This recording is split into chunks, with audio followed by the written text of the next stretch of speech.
पूज्य आचार्यों ने समय समय पर ग्रंथ लिखे।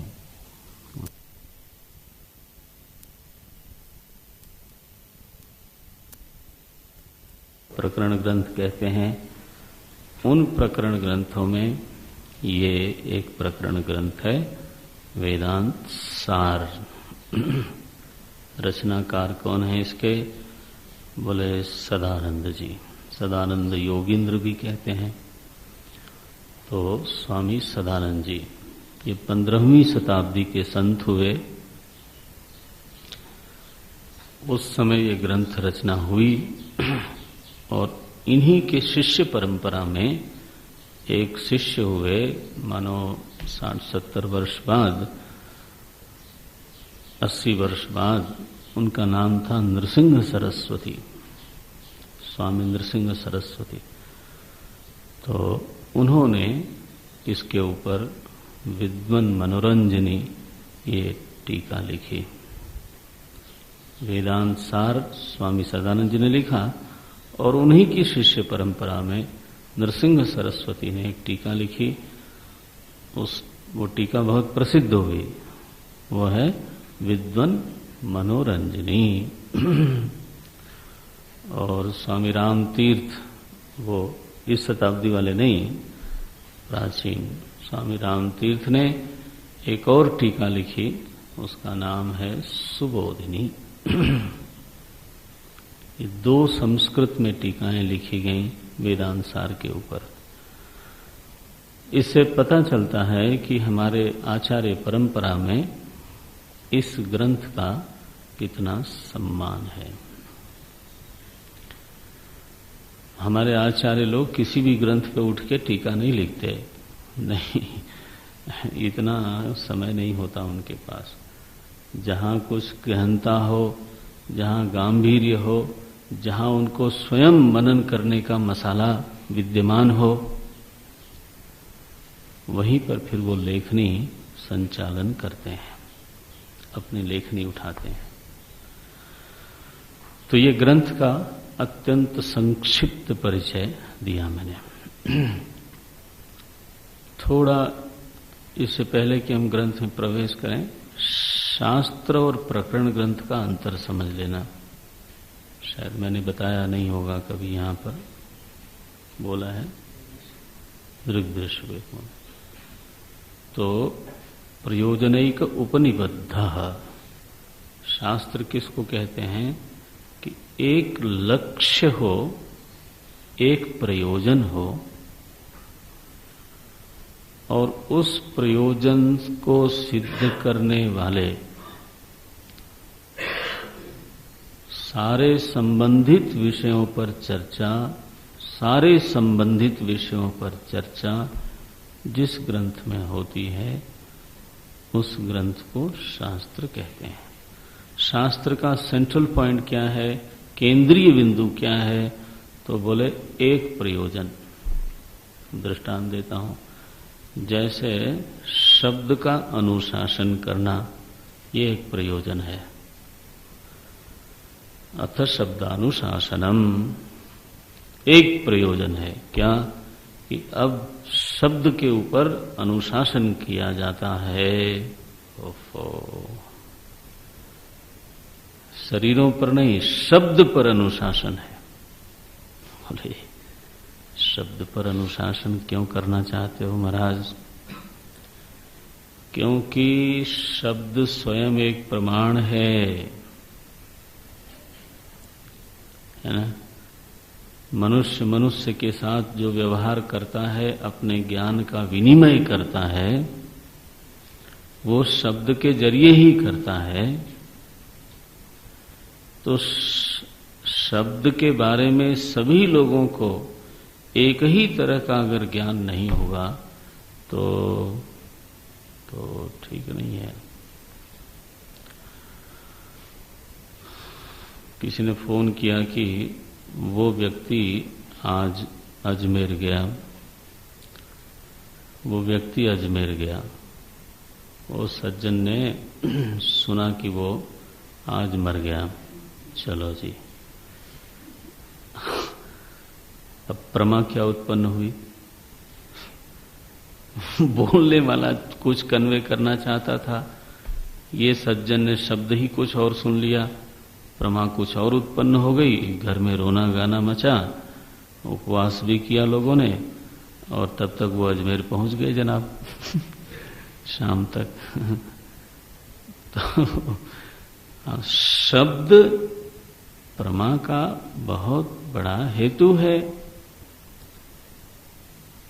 अगर शब्द शासित न हो, तो जो मर्जी वो वैसे बोले, तो फिर तो ठीक ठीक प्रमा उत्पन्न नहीं होगी। इसके लिए महर्षि पतंजलि ने महाभाष्य में वाक्य लिखा, अथ शब्दानुशासनम। अब मैं शब्द पर अनुशासन करने जा रहा हूं। असल में वो टीका है किस पर? पाणिनि पर, अष्टाध्यायी पर। तो ये प्रयोजन हुआ, शब्द का अनुशासन करना यह प्रयोजन है। इस प्रयोजन को लेकर के सारे संबंधित विषयों की मीमांसा की गई, विवरण किया गया, प्रतिपादन हुआ, और उस ग्रंथ का नाम पड़ा अष्टाध्यायी, है ना। किसने लिखा? किसने लिखा? महर्षि पाणिनि ने। अब इतना तो याद रखना चाहिए आप लोगों को, सांदीपनी के विद्यार्थी हो, बाहर निकलते ही पता चला सांदीपनी हिमालय से निकले हैं, तो लोगों की अपेक्षाएं थोड़ी बढ़ जाती हैं।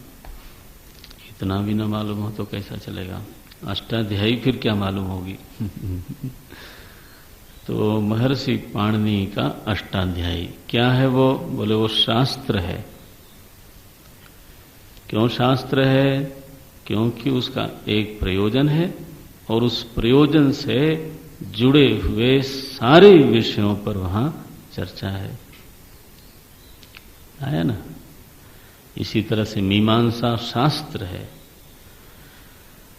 इसी तरह से न्याय शास्त्र है।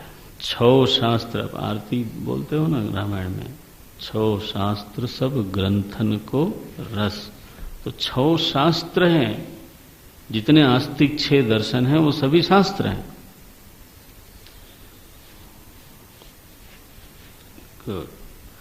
प्रकरण ग्रंथ क्या हुआ? तो बोले शास्त्रैक देश संबंधम। शास्त्र तो सारे विषयों को लेता है, और प्रकरण ग्रंथ उन सारे विषयों में से कुछ विषय को उठा लेता है। सारे विषय को नहीं, 2, 4, 5 विषय को उठा लिया उसने। किस लिए? उसका विस्तार करने के लिए, उसको समझाने के लिए। तो शास्त्रैक देश संबद्धः शास्त्र कार्यांतरे स्थितः आहुः प्रकरणम नाम ग्रंथ भेदः विपश्चितः। ग्रंथ भेद को जानने वाले लोगों ने ऐसा निर्णय किया है कि प्रकरण ग्रंथ किसको कहते हैं? कि शास्त्र के कुछ विषयों को लेकर के जिसकी प्रवृत्ति हुई है।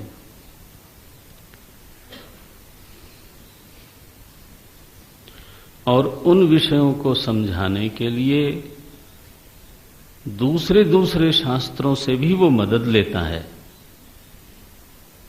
शास्त्र कार्यांतरे स्थित, माने समझाना है एक बात, तो वो केवल वेदांत से ही नहीं मदद लेंगे। हो सकता है वो न्याय से भी लें, हो सकता है वो महर्षि पतंजलि से भी लें, हो सकता है वो तुलसी से भी लें, कबीर से भी लें, सूरदास से भी लें, तुकाराम जी से भी लें, है ना। शास्त्र कार्यांतरे स्थित, इसको प्रकरण ग्रंथ कहते हैं। इस रीति से वेदांत सार क्या है? क्या है? एक प्रकरण ग्रंथ है। कौन रचनाकार हैं इसके? स्वामी सदानंद जी। और 2 टीकाएं हैं विद्वन मनोरंजनी। किसने लिखी? नृसिंह सरस्वती। और दूसरी है सुबोधिनी, वो लिखी स्वामी रामतीर्थ ने। एक प्रकरण ग्रंथ है। और अब आरंभ करते हैं मंगलाचरण। मंगलाचरण के बिना ग्रंथ आरंभ नहीं होता, ये हमारी शिष्ट परंपरा है। और बिना मंगलाचरण के ग्रंथ शुरू करें तो ये अशिष्ट परंपरा है। समझते हो? मंगल आचरण क्या है भाई? जब हम कुछ आचरण करना चाहते हैं, कुछ करना चाहते हैं, तो करते समय हमारे भीतर कर्ता भाव तो होता है ना? तो वह जो करता है, जो क्रिया करने जा रहा है, वो किस प्रकार का करता है? तामसिक है, राजसिक है, सात्विक है? किस तरह का करता है वो? अगर हमको काम करना ही है तो हमें कर्ता बनना ही पड़ेगा। तो बनना है तो बनो, लेकिन किस प्रकार का कर्ता बने? तो गीता में, भगवत गीता में कहा कि चलो भाई कर्ता महाराज, अगर आप, वैसे तो अच्छा होता आप अकर्ता भाव में ही रहते, लेकिन अगर कर्ता बन ही रहे हो तो कम से कम सात्विक कर्ता बनो। सात्विक कर्ता का लक्षण क्या है? तो उन्होंने कहा मुक्त संग, अनहमवादी। बड़ी बड़ी बातें कही भाई, बहुत मुश्किल है। मुक्त संग, अनहमवादी, धृति उत्साह समन्विता। धृति उत्साह समन्विता, सिद्ध सिद्ध्योर निर्विकार। कर्ता सात्विक उच्यते। बड़ा ही मुश्किल है। सिद्धि असिद्धि में निर्विकार हो, फल में उसका चित्त उद्वेलित ना हो, निर्विकार हो। सिद्ध सिद्ध्योर निर्विकार, मुक्त संगः, अनहमवादी। तो बोले ये थोड़ा सा हम काम करते हैं और बार बार मैं बीच में ले आते हैं, मैंने ये किया, मैंने ये किया, मैंने ये किया। वो कहते हैं कि एक सज्जन ने अंगूठी पहनी थी बढ़िया, अब वो कोई देख ही नहीं रहा था, तो बार बार अपना हाथ ऐसे, वो सामान जरा ले आना। तो क्योंकि वो दिखना चाहिए ना। अहमवादी तो मैं दिखूं ही नहीं तो क्या फायदा। सब्जी की दुकान पे भी गए तो वही उसी उंगली से बोले वो वाली सब्जी। ये होता है, वैसे तो ये विनोद है, लेकिन ये होता है जब अहम महाराज सिर पर भूत की तरह सवार होते हैं तो हर जगह मैं। भगवान कहते हैं ये बिल्कुल घटिया दर्जे का करता है, अनहमवादी होना चाहिए। बोले और जो काम आप कर रहे हो उसमें मजा लो, लेकिन उसके साथ सटो नहीं। मुक्त संग, नहीं सटू महाराज तो कैसा होगा? इसलिए कि जब वो काम आपसे वापस लिया जाएगा तो परेशानी हो जाएगी आपको। है ना, कहीं न कहीं आप उस पर अधीन होते जा रहे हो। एक दूसरा ये है कि मैं काम क्यों करता हूं? बोले क्योंकि मुझे अच्छा लगता है। I enjoy it, I have got ट्रेमेंडस interest in this. ये लोग तर्क देते हैं। गीता तो आईना दिखाती है ना कि ये चेहरा देखो अपना। तो भगवान कहते हैं कि this should not be the criteria, ये कभी कसौटी नहीं बननी चाहिए कि काम मैं इसलिए करता हूं क्योंकि ये मुझे अच्छा लगता है। इसका मतलब ये है कि जो कर्तव्य होगा लेकिन आपको अच्छा नहीं लगेगा तो आप छोड़ दोगे। जो कर्तव्य है वो करना है, जो अच्छा लगता है वो करना है, ये नियम बिल्कुल नहीं होना चाहिए।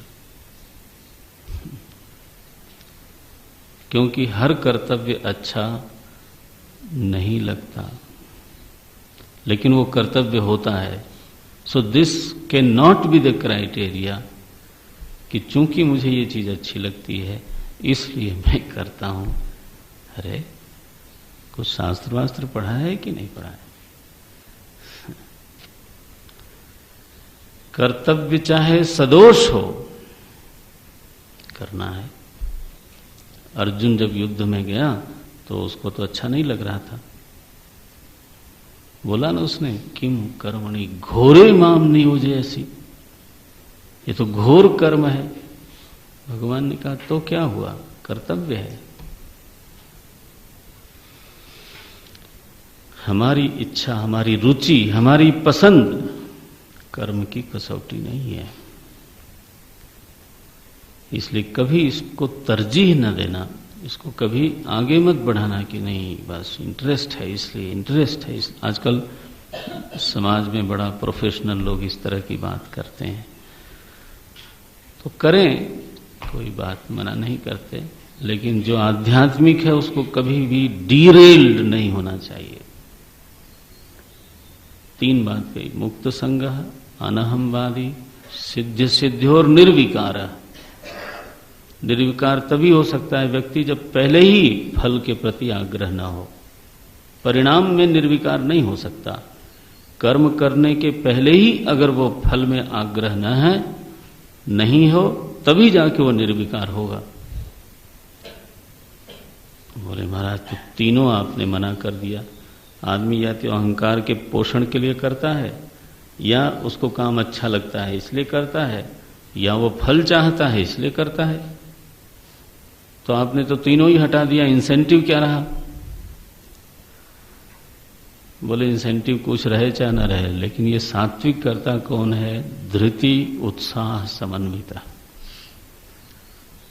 ये 3 नहीं होने पर भी उसमें अति उत्साह है और परेशानी आने पर धीरज है, छोड़ेगा नहीं उसको।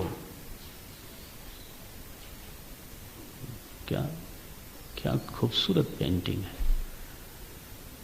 इसको कहते हैं मंगल आचरण।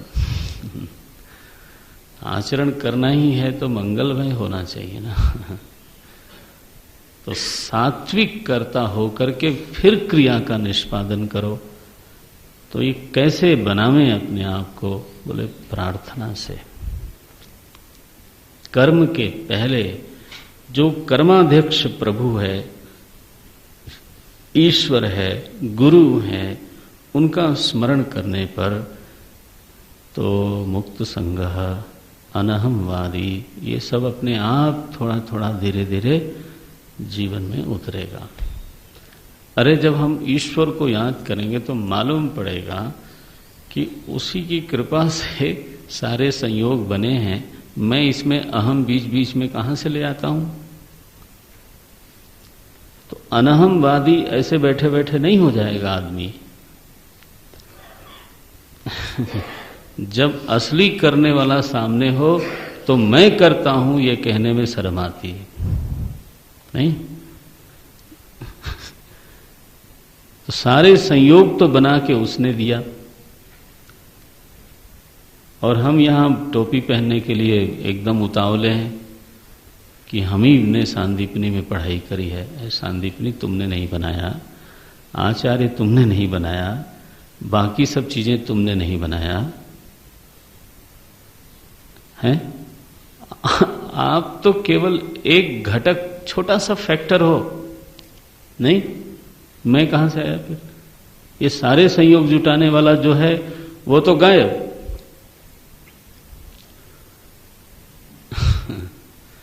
जब उसको याद करते हैं तो अपना कर्तृत्व इतना सा हो जाता है। जब उसके न्याय में विश्वास करते हैं तो फल के प्रति जो आग्रह है ना वो थोड़ा कम हो जाता है। ठीक है, उसने जो किया वो ठीक है। बिना प्रार्थना के सात्विक कर्ता होना ये असंभव लगता है। तुलसी की रामायण अगर दुनिया भर में ग्राह्य हो गई तो इसलिए क्योंकि वो सात्विक होकर के उन्होंने किया। कितनी प्रार्थना की है आप देखो। इसको बोलते हैं, क्या बोलते हैं, मंगल आचरण।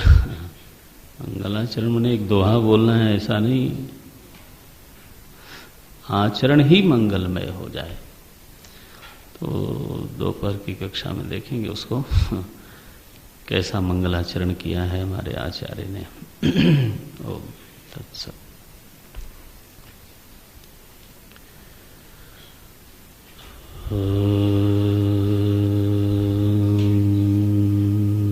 शांति शांति शांति। हरिचिदानंदम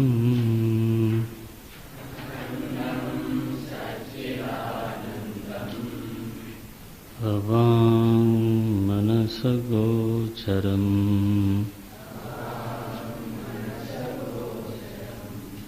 आत्मानमखिलाधारम्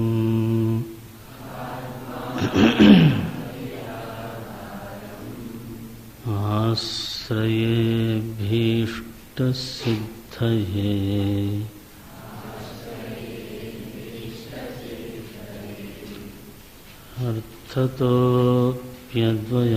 अर्थतोऽप्यद्वयानन्दान्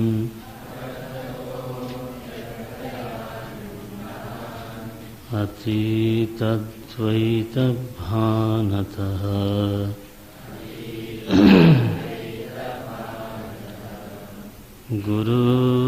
गुरूनाराध्य वेदान्त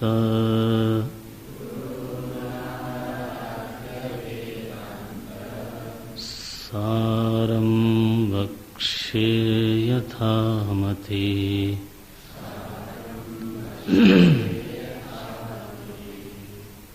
सारं वक्ष्ये यथामति।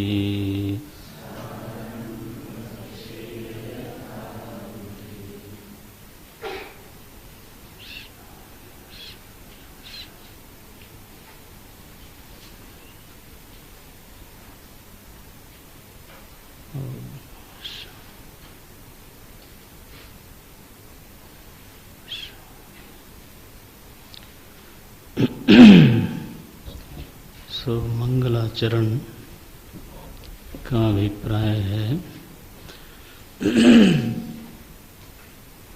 मंगल आचरण। और मैंने पूर्व कक्षा में बात कही थी कि जब हमको कर्ता बन के कुछ करना ही है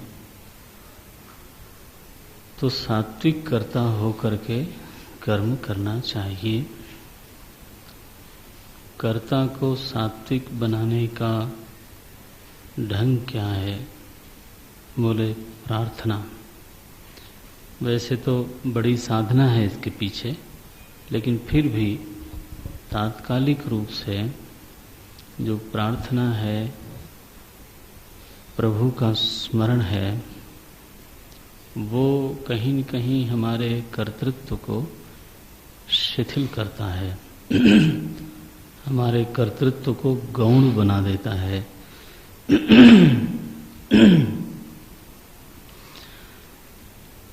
जब किसी भी कर्म में तो अपने अलावा बहुत सारे घटकों को हम देखते हैं, तब सहज ही ये पता चलता है कि केवल अपने को श्रेय देना सही बात नहीं होगी। तो अगर मैं करता हूं भी तो मैं गौण करता हूं, मैंने ही किया, इस प्रकार का ये जो अहमवाद है ये नहीं रहता। दूसरा ये है कि वेदांत सार एक वेदांत का गंभीर ग्रंथ है। वैसे तो आचार्य ने कहा कि वेदांत के शिष्यों को प्रवेश कराने के लिए ये ग्रंथ लिखा जा रहा है लेकिन फिर भी एक गंभीर ग्रंथ है, अच्छा ग्रंथ माना जाता है। तो वेदांत की कोई पुस्तक रचना करनी हो तो आपका आसन क्या है, किस भूमिका पर बैठ के हैं वेदांत की बात करते हो या वेदांत का ग्रंथ लिखते हो।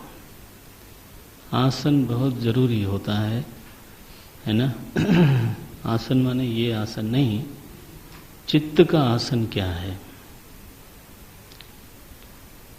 आपकी स्वयं की स्थिति कहाँ बैठ के है। तो जब तक वो बिल्कुल साधारण भूमिका पर बैठ के हम बात करते हैं तो साधारण बात ही होगी, फिर तो ब्रह्म विद्या का निर्झरण नहीं हो सकता। बोलने वाला कहीं न कहीं उसके भीतर कर्तृत्व मंद हो, भोक्तृत्व मंद हो, राग मंद हो, द्वेष मंद हो, ये सब चीजें जो व्यक्ति के दोष हैं, व्यक्ति के विकार हैं, अथवा चाहे तो आप ऐसे कहें कि जब तक वैयक्तिकता का भान कमजोर नहीं पड़ जाता तब तक वेदांत की बात करने में कठिनाई होती है। वैयक्तिकता की बात माने एक माने when you are over conscious of your individuality, over conscious of your personality, then Vedanta तो बात करता है आत्मा की। हम पूरी तरह से व्यक्ति होकर के बात करें तो ये विरोध होता है। तो कम से कम हमारे भीतर कर्तृत्व गौण होना चाहिए, मंद हो जाए, भोक्तृत्व मंद हो जाए, रागद्वेष मंद हो जाए, व्यक्तित्व के का जो अनुभव है वो मंद हो और अस्तित्व की अनुभूति में कहीं न कहीं हम बैठें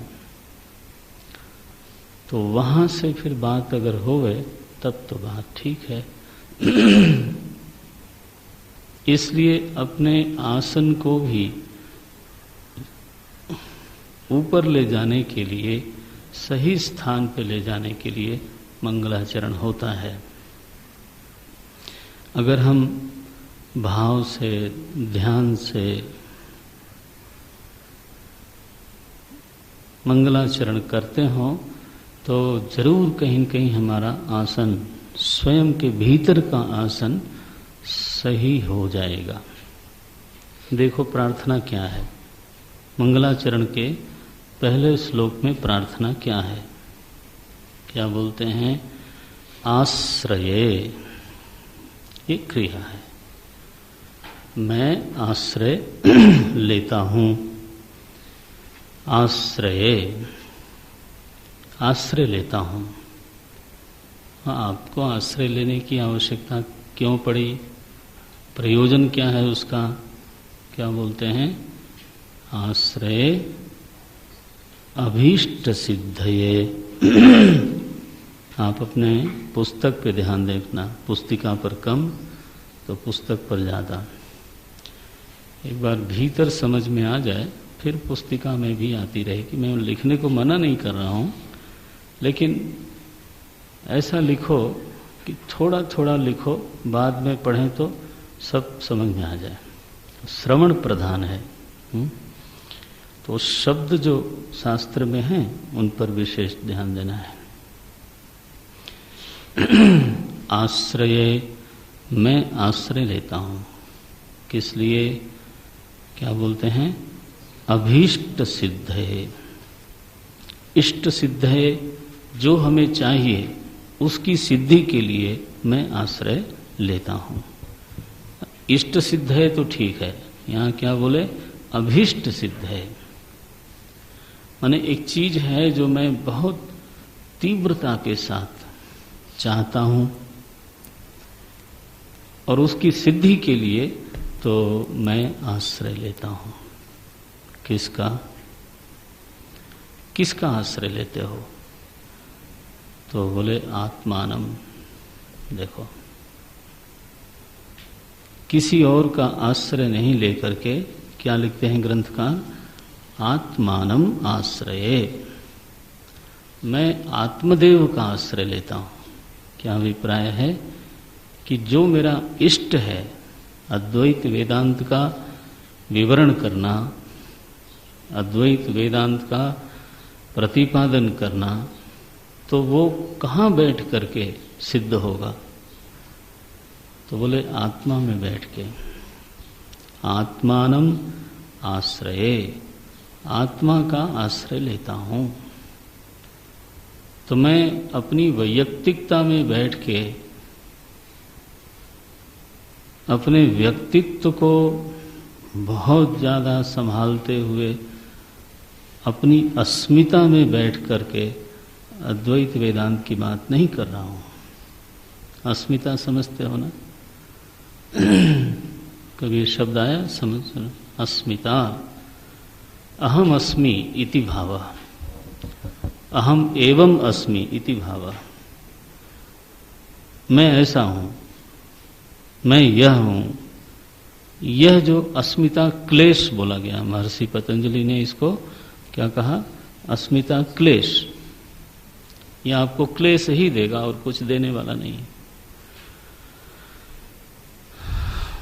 When somebody is overconscious about his personality, how can he think about imperson?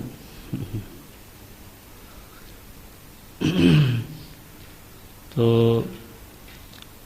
इसलिए आत्मानम आश्रय, आप देखेंगे इस अस्मिता क्लेश का जो अनुभव होता है, पता नहीं आपको भी जरूर ऐसा कभी मौका आया होगा, जबकि भी कभी ऐसे सभा में बैठना पड़ता है जहाँ सभी लोग है ना कुछ बन के बैठे हों और वहाँ आपको भी बुलाया गया, सभी लोग अपने अपने सम्मान के प्रति, अपने व्यक्तित्व के प्रति बहुत अधिक सचेत हो जाते हैं।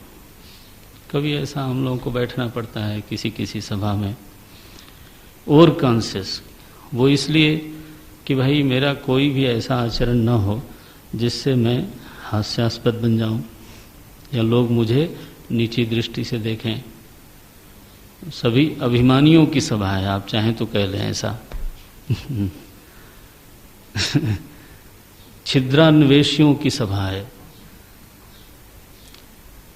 अब मुश्किल है, वहां तो 15-20 मिनट में आदमी थक जाता है, एटलीस्ट मेरा अनुभव यही है।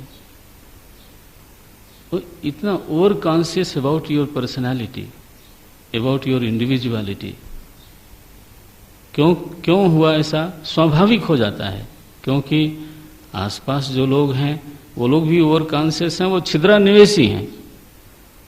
क्या कपड़ा पहने है, कैसे बैठा है, कैसे, ओ महाराज, बस तो लगता है ये सभा खत्म हो और नमस्कार और चलो भैया अपनी तौलिया लपेट के कमरे में बैठो, वो ज़्यादा आसान है। क्यों वहाँ आप रिलैक्स महसूस करते हो? क्योंकि आपको अपने प्रति सचेत रहने की आवश्यकता नहीं होती। आपको अपनी वैयक्तिकता को हमेशा याद रखने की जरूरत नहीं है। मित्रों में आप क्यों रिलैक्स अनुभव करते हो? क्यों? वहां कोई अपने को संभालने की जरूरत नहीं है। यह है अस्मिता क्लेश।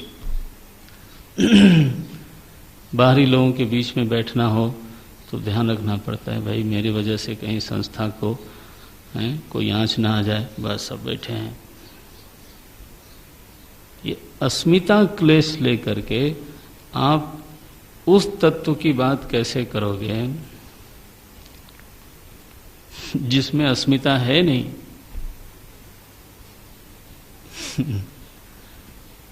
इसलिए आश्रये, देखो आप इस पंक्ति की गंभीरता देखो, अभीष्ट सिद्ध है अहम आश्रये, अपने अभीष्ट की सिद्धि के लिए। और अभीष्ट यहां ये नहीं है कि भगवान मुझे संतान दे दो, नहीं, यहां अभीष्ट क्या है, वेदांत का प्रतिपादन होने जा रहा है। ये अभी तो हमारा यही अभीष्ट है, तो इस अभीष्ट की सिद्धि के लिए अहम आश्रय आत्मानम, मैं अपनी आत्मा का आश्रय लेता हूं। बोले महाराज सभी लोग अपनी आत्मा में ही हैं और कहाँ होंगे? बोले नहीं, कैसी आत्मा का आश्रय लेता हूं जो ऐसी है। देखो क्या बोलते हैं, अखंडम सच्चिदानंदम अवांग मनस गोचरम आत्मानम अखिलाधारम। क्या बात है। बोले मेरा जो अस्तित्व है, व्यक्तित्व नहीं, व्यक्तित्व हमेशा ही सीमित होगा। जिस अस्तित्व को मैं बोलता हूं, आखिर जिसको आप मैं कह रहे हो वो कुछ है ना, अहम अस्मि। जिस अस्तित्व को आप मैं बोलते हो वह अस्तित्व कैसा है, अस्तित्व कैसा है? तो आचार्य ने कहा अखंडम। अखंडम माने खंड नहीं है उसमें, खंडित कभी नहीं होती वो, अबाधित है, खंड रहित है हमारा अस्तित्व। इसको समझने के लिए पहले ये सोचना चाहिए कि कोई चीज खंडित कहाँ होता है, कैसे होता है। खंडित का अभिप्राय है जैसे एक शरीर है वो काल में चलता चला आ रहा है, 10 साल, 20 साल, 50 साल, 60 साल, 80 साल, और फिर खंडित हो गया। तो काल में एक चीज निरंतर प्रवाहित होते होते होते होते होते गिर गई। क्या हो गया? बोले खंडित हो गए। अभी तक तो बना हुआ था, लेकिन एक पॉइंट आया, एक समय में ही एक बिंदु आया जहां वो खंडित हो गया। तो काल में जो बाधित हो जाए, काल में जो मिट जाए, काल में जो विकृत हो जाए, तो उसको खंडित बोलते हैं, है ना। अखंड सौभाग्यवती भव। हमारे पुराने लोग तो माताओं को आशीर्वाद देते थे, ऋषि लोग, महात्मा लोग, अखंड सौभाग्य। अखंड सौभाग्यवती माने क्या? कि आपका जो पति है उसकी आयु आपसे ज्यादा हो, यही मतलब है कि आपके रहते तो वो खंडित न हो जाए, आपका सौभाग्य अखंड बना रहे। क्या कहना चाहते हैं वो? कि आपका पति आपसे अधिक जिए, इतना ही मतलब है। तो खंड माने क्या? काल में एक चीज खंडित हो जाती है, दूसरे देश में भी एक चीज खंडित हो जाती है। माने एक चीज यहां है, यहां तक है, और इसके बाद बोले नहीं है। आश्रम कहाँ तक है? हाँ, बोले यहां से वहां तक। अच्छा, तो खंडित हुआ ना। भले ही वो विस्तृत हो, लेकिन वो खंडित है। पृथ्वी कितनी है, कहाँ से कहाँ तक है, तो आप बता सकते हो। ये यहां से शुरू होती है, यहां खत्म होती है। देश में जिसका आरंभ है और अंत है वो देश में खंडित होता है। काल में जिसका आरंभ है और अंत है वह भी खंडित होता है। और द्रव्य में जिसकी सीमा है, एक द्रव्य में भरपूर है लेकिन दूसरे द्रव्य में नहीं है, जैसे इस समय मैं अपने आप को इस शरीर में तो भरपूर मानता हूं,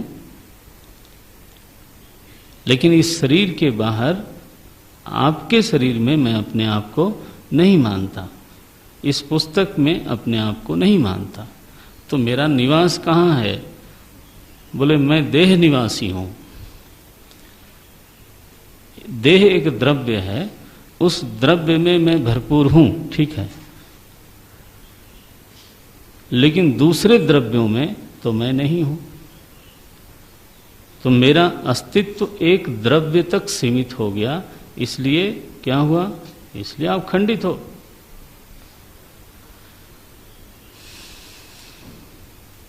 इस खंड को ही तो परिच्छिन्न शब्द से भी बोला जाता है। परिच्छिन्न माने क्या? छिन्नम, खंडम। परितः छिन्नम, चारों ओर से काट दिया, बना कि नहीं? तो बोले परिच्छिन्न हो। मैं इस समय कैसा अपने को अनुभव करता हूं? तो बोले मैं अपने को एक देह निवासी होने के नाते द्रव्य परिच्छिन्न हूं, देह परिच्छिन्न हूं। और देह से अगर पूरी तरह से तादात्म्य हो जाए तो देह का आरंभ हुआ एक काल विशेष में, देह का अंत होगा तो काल परिच्छिन्न भी हो। और देश में मेरी कहाँ से कहाँ तक, मेरा अस्तित्व कहाँ से कहाँ तक है? बोले जहाँ से जहाँ तक देह है। दुनिया में किसी भी चीज पर नजर दौड़ाइए तो वो अखंड नहीं मिलेगी। आकाश भी अखंड नहीं है, पृथ्वी तो अखंड है ही नहीं। काल में भी और देश में भी और द्रव्य में भी। देखो जल भी अखंड नहीं है, उसकी भी सीमाएं हैं। अग्नि भी अखंड नहीं है, वायु भी अखंड नहीं है। आकाश भी अखंड नहीं है।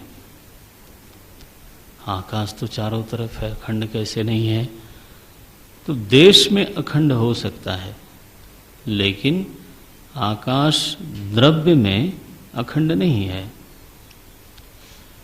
पृथ्वी जिसको आप कहते हो वो आकाश से विलक्षण है, आकाश से भिन्न है। वायु जिसको कहते हो वह आकाश से भिन्न है। कैसे बोलोगे आप कि आकाश वायु वह तत्व है जो आकाश से भिन्न है? भिन्न है। इस भिन्नता का प्रमाण क्या होगा?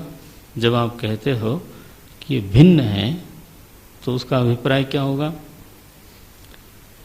भिन्नता की सिद्धि कैसे होती है?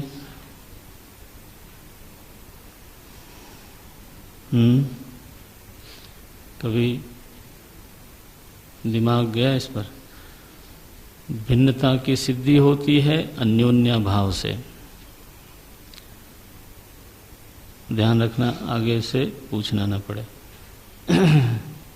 भिन्नता की सिद्धि होती है अन्योन्या भाव से, अन्य में अन्य का अभाव। माने ये दोनों हाथ परस्पर भिन्न हैं, एक जैसे होने पर भी भिन्न है, क्योंकि एक में दूसरे का अभाव है।